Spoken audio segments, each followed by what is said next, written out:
Hola, mi nombre es Maximiliano Rivas Torres y bienvenidos a Manos que Hablan explorando el lenguaje de señas. Hoy hablaremos sobre el lenguaje de señas en personas que padecen sordera y profundicemos más en este tema importante. La sordera es una condición que afecta profundamente a la vida de quienes la experimentan y a menudo es mal entendida por la sociedad en general. Desde el nacimiento hasta la vejez, las personas sordas enfrentan una serie de desafíos únicos que van más allá de la simple incapacidad para escuchar. La falta de conciencia y comprensión sobre la sordera puede llevar a la exclusión social, la discriminación y la falta de acceso a servicios y oportunidades fundamentales. Una de las claves para superar estos desafíos es el lenguaje de señas. El lenguaje de señas no es solo una forma alternativa de comunicación para las personas sordas, es una lengua completa y sofisticada con su propia gramática, sintaxis y vocabulario. Permite a las personas sordas expresar sus pensamientos, emociones y experiencias de manera completa y natural, creando un puente vital entre la comunidad sorda y el mundo auditivo. La importancia del lenguaje de señas se hace evidente en todos los aspectos de la vida de una persona sorda. En el ámbito educativo, el acceso a una educación de calidad se ve obstaculizado por la falta de recursos y apoyo para el lenguaje de señas.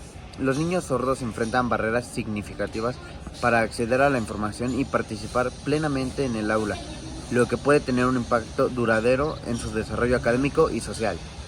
En el ámbito laboral, la falta de acceso a intérpretes y la falta de conciencia sobre las necesidades de comunicación a las personas sordas pueden limitar sus oportunidades de empleo y progreso profesional. A menudo las personas sordas se enfrentan a la discriminación en lugar de trabajo y luchan por ser reconocidas por sus habilidades y talentos, en lugar de ser definidas por su condición auditiva. En el ámbito de la salud, la comunicación efectiva es fundamental para garantizar que las personas sordas reciban atención médica adecuada. Sin acceso a intérpretes o profesionales de la salud capacitados en lenguaje de señas, las personas sordas pueden enfrentar barreras significativas para comprender su diagnóstico, tratamiento y su cuidado. Esto puede resultar en un acceso desigual a la atención médica y en peores resultados de la salud para la comunidad sorda en general. Además de su importancia práctica, el lenguaje de señas también desempeña un papel vital en la preservación de identidad y cultura de la comunidad sorda. Es un símbolo de orgullo y resistencia, un recordatorio de la rica historia y tradiciones de las personas sordas en todo el mundo. Fomentar el respeto y la valoración del lenguaje de señas es fundamental para promover la inclusión y la igualdad de oportunidades para las personas sordas en todos los aspectos de la vida. En resumen, el lenguaje de señas no es simplemente una herramienta de comunicación para las personas sordas, es un elemento fundamental de su identidad y cultura. Promover su uso, garantizar su acceso y respetarlo como un derecho lingüístico son pasos esenciales para construir un mundo más inclusivo y equitativo para la comunidad sorda. Ahora veremos una entrevista realizada por mi compañero Armando Angulo Ibarzabal. Hola, buenas tardes. Soy Armando Angulo. Estamos con la licenciada Alejandra Cruz. Y bueno, hola. Hola, buenas tardes. Bueno, para empezar, cuéntanos un poco sobre tu condición o problema, no sé cómo llamarlo, de tu oído. Es discapacidad. Ok, bueno. Es una discapacidad auditiva. Ajá. Pero así a grandes rasgos, como que, ¿cuál es en sí la discapacidad? Mi discapacidad es auditiva. Tengo pérdida profunda, así se le llama, del oído derecho. E inicios de pérdida un 10% del oído izquierdo. Okay. Por lo tanto, sí te entiendo, pero no escucho nada del lado derecho. Ok, bueno, y para empezar esta entrevista, ¿cómo ha impactado este grado de sordera que nos comentas en tu vida diaria y en tus relaciones personales? Pues sí, impacta mucho porque como esta enfermedad o esta discapacidad ha ido en aumento, no siempre la tuve. Entonces, en algún momento de mi vida escuché bien y ha ido progresando. Es una enfermedad que va progresando a pesar de que existen cirugías, de la cual ya tuve 2 y no fueron favorables. O sea, fue favorables 8 meses y regresé. Me volvieron a operar otros 8 meses y volví a la enfermedad. Entonces, aunque utilizo un auxiliar auditivo, como puedes observar, esto me ha complicado en mi vida laboral porque mi trabajo es tratar con muchas personas y me cuesta trabajo entender a veces si me hablan del lado derecho, tengo que estarlos viendo siempre de frente y si hay ruido en mi entorno laboral, me cuesta mucho trabajo entender lo que me está diciendo el trabajador. Ok. Y bueno, para contrarrestar esto, ¿qué estrategias utilizas para comunicarte con los demás y así poder, digamos, superar estas dificultades que tienes al oír?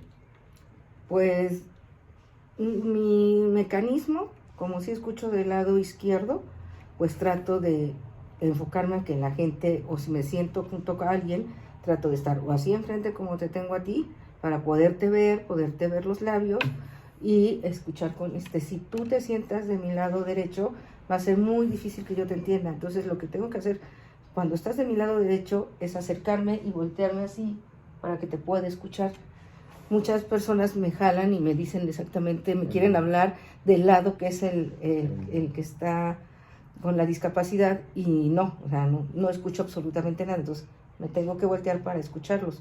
Entonces una de mis estrategias es eso, a lo mejor sí mencionarte, oye, tengo una pequeña discapacidad auditiva, si puedes hablarme del lado izquierdo o sentarme enfrente.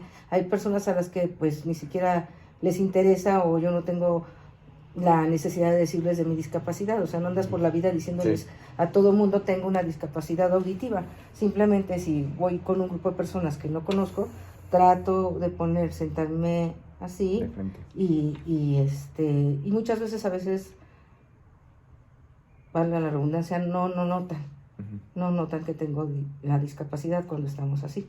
Ok. ¿Has encontrado algún tipo de apoyo o algún tipo de comunidad de personas con experiencias similares a la tuya? Y si es así, ¿cómo ha sido esa experiencia para ti? Bueno, cuando inicié con este problema, decidí hacer un grupo, empezaba en las redes sociales, y hice un grupo en Facebook, el cual se llama No Solo Beethoven, yo también tengo otosclerosis, que así se llama la enfermedad, que es la misma enfermedad que tuvo Beethoven. Y sorprendentemente ya somos varios y la mayoría me he dado cuenta que son mujeres, porque esta enfermedad es hereditaria y se desarrolla con el embarazo la mayoría de las veces, aunque sí hay hombres que lo tienen. La mayoría son centroamericanas. He tenido mucha demanda del grupo en mujeres jóvenes a partir de los 30. Muchos han tenido cirugías y han quedado bien. Entonces en ese grupo compartimos experiencias y damos consejos a las personas que se van a meter a una cirugía, o la persona que no puede, ya no es candidata, o como yo, que ya salió mal de una cirugía. Entonces ahí compartimos y eso sirve mucho porque te retroalimentas. ¿Anímicamente sirve mucho? Sí, mucho. Ok. Sí. ¿Qué desafíos específicos has enfrentado en entornos educativos, laborales, debido a este problema? Pues el desafío, o sea, 100% tienes que poner pues empeño en todo lo que haces, tanto educativo como laboral, y nosotros con esta discapacidad, y no solo con una discapacidad auditiva, yo pienso que con cualquier discapacidad tenemos que poner lo doble de empeño para poder sobresalir o que tu trabajo sea reconocido, porque a veces con tus 5 sentidos, pues lo haces bien, pues aquí tenemos que ponerle un poco más para pues, desarrollar más el ámbito laboral. Ok. ¿Qué consejos o recursos recomendarías a otras personas que también enfrentan dificultades auditivas similares a las tuyas? Pues antes que nada que se atiendan. Si empiezan a notar que tienen una pequeña discapacidad auditiva, no es como un sordo que muchas veces nace o con algún golpe, un accidente puede quedar sordo total. Esta enfermedad en particular se te va desarrollando con el tiempo y entonces tú te tienes que dar cuenta que no oyes igual de un lado que el otro, como en mi caso, que yo me volteaba y escuchaba bien de un oído y cuando me acostaba del otro pues no escuchaba. Yo decía, baja casi el 50% de lo que estoy escuchando. Entonces, ¿qué tienes que hacer? Acudir con un especialista, hacerte los estudios correspondientes, audiometrías, tomografías, hasta que te detecten qué tipo de enfermedad tienes y que el especialista Ok, ahora quisiera hablar de otro tipo de comunicación a partir de este tipo de problemas. ¿Cómo crees que el lenguaje de señas, que yo creo que es la principal manera de comunicarse de las personas con discapacidades auditivas, cómo crees que este lenguaje impacta la calidad de vida de las personas con sordera en comparación con la comunicación verbal? Pues es que el lenguaje de señas es, yo diría, de los más difíciles de aprender. No es algo que aprendas en días ni en meses. Puede ser alrededor de año y medio, 2 años, y tener que estarlo practicando.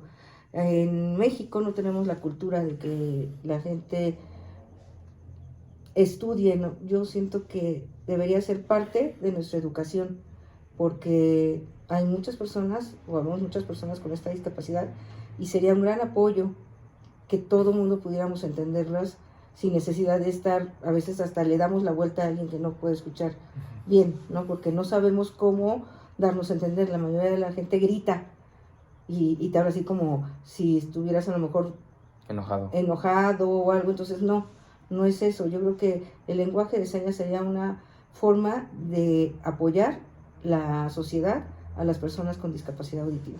Ok.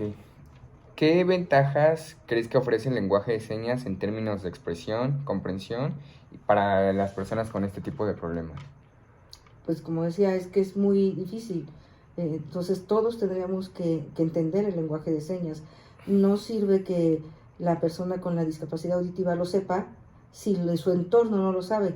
O sea, para empezar tendría que apoyarlo su entorno familiar, Okay. que es el más cercano, que todos aprendieran el lenguaje de señas para poder comunicarse con esa persona.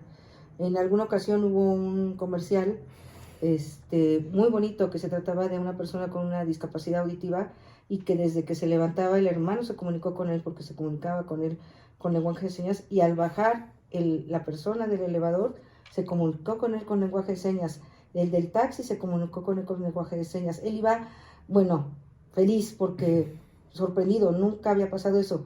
Cuando llega a su oficina, desde la recepcionista se comunicó con él con lenguajes de señas, hasta que llegó con sus compañeros, y fue un experimento que se hizo. Pusieron a personas que conocían el lenguaje de señas durante su camino a su área laboral, y para él fue magnífico. O sea, padece mucho, es como si vivieran en una burbuja sin poder entender muchas veces o mantener una relación con alguien más. Cuando pusieron esa prueba, entonces pues fue magnífico. Si todos tuviéramos esa educación desde pequeños, desde la escuela, como aprendemos español, como aprendemos inglés en muchas escuelas, que nos metieran lenguaje de señas, yo creo que les haríamos más fácil la vida a todos los de discapacidad. Okay. ¿Cómo puede el lenguaje de señas fortalecer las relaciones personales y la conexión emocional entre las personas con sordera y su entorno? Pues va de la mano de la respuesta anterior, el ejemplo que pusimos. O sea, simplemente sentirte apoyado, que te entienden, pues cambia tu entorno y cambia tu día a día, ¿no? Entonces sí, yo pienso que es muy importante pues apoyarlos en ese sentido. O sea, sé que empieza por la persona con la discapacidad, desde que su familia los tenga que meter a que aprendan lenguaje de señas, y existe mucho lo de Braille, y tenemos los billetes, las monedas donde podemos tocar. En mi caso pues no lo ocupo porque realmente mi sordera no es total, pero sí empecé a tomar algunos cursos de lenguaje de señas y esa es mi intención, aprenderlo al 100%. Okay. Y bueno, ya por último, para finalizar, ¿qué papel juega el lenguaje de señas en la preservación y promoción de la identidad cultural de la comunidad que padece este problema? Pues aquí en México no lo han implantado tal cual. Existen 42 intérpretes en todo México del lenguaje de señas, y unos 200 personas que no han terminado su certificación y que lo entienden. Entonces estamos en la calle, literal, como país estamos en la calle en lo que es el lenguaje de señas. Ok. Bueno, esto sería todo. Muchas gracias por tu tiempo. A servirte.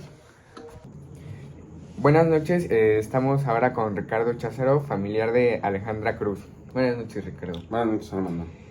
Para empezar la entrevista, ¿cuál es la relación con la persona con discapacidad con la que vives? Es mi esposa y tenemos 25 años de casados. ¿Cómo ha impactado esta discapacidad de tu compañero, o en este caso tu esposa, en tu vida diaria? Pues la tengo que ayudar cuando vamos a algún restaurante, cuando entramos a alguna oficina. Es difícil porque no nos permiten entrar a los dos, entonces a ella le cuesta mucho trabajo entender a la demás gente que no sabe que ella tiene esa discapacidad. Ok, bueno, la siguiente pregunta va un poco de la mano. ¿Qué medidas has tenido que tomar para comunicarte efectivamente con ella? Pues trato de hablarle un poco más fuerte y pues siempre preguntarle si me entendió lo que le dije. Ok, ¿qué desafíos has enfrentado al vivir con tu esposa que sufre de esta discapacidad? Pues los desafíos son, como te decía yo hace rato, que siempre le tengo que estar, o bueno, trato de ayudarle cuando vamos a algún lugar, cuando hacemos algún trámite, tenemos que escuchar la tele o lo que estemos escuchando un poco más fuerte de lo normal y hablarle más fuerte de lo normal. Con tu experiencia, ¿qué consejo ofrecerías a alguien que también vive con una persona con este tipo de discapacidades? Pues que trate de adaptarse a ese tipo de problemas y siempre tratar de ayudarla. Bueno, ¿qué aspectos de la vida cotidiana han requerido más ajustes debido a este tipo de problemas? Pues siempre estar con ella a donde entremos para que ella no tenga ningún problema con la demás gente. Ok. ¿Cómo ha afectado este problema en su dinámica como familia? Pues no, realmente no nos ha afectado porque como todos nos adaptamos al problema que ella tiene, pues tratamos de llevar una vida normal. Y bueno, ¿qué recursos o apoyos has encontrado tú útiles para facilitar la comunicación con ella? Pues los recursos es tratar de que ella me esté viendo de frente para que trate de entenderme mejor y pues ayudarla en cuanto a la demás gente. Ok, y bueno, y por último, ¿cuáles son algunas de las mayores lecciones que has aprendido al vivir con ella que tiene este tipo de discapacidad? Pues las lecciones es que hay que tratar de entender a la gente que tiene no tan solo esta discapacidad, sino otras discapacidades y tratar de ponerse de su lado y tratar de ayudarlas. Ok, muchas gracias. A tus órdenes. Y ahora quiero un ruido de las gritonas. Y gritando hace y gritando hace y gritando hace y gritando hace y ya sé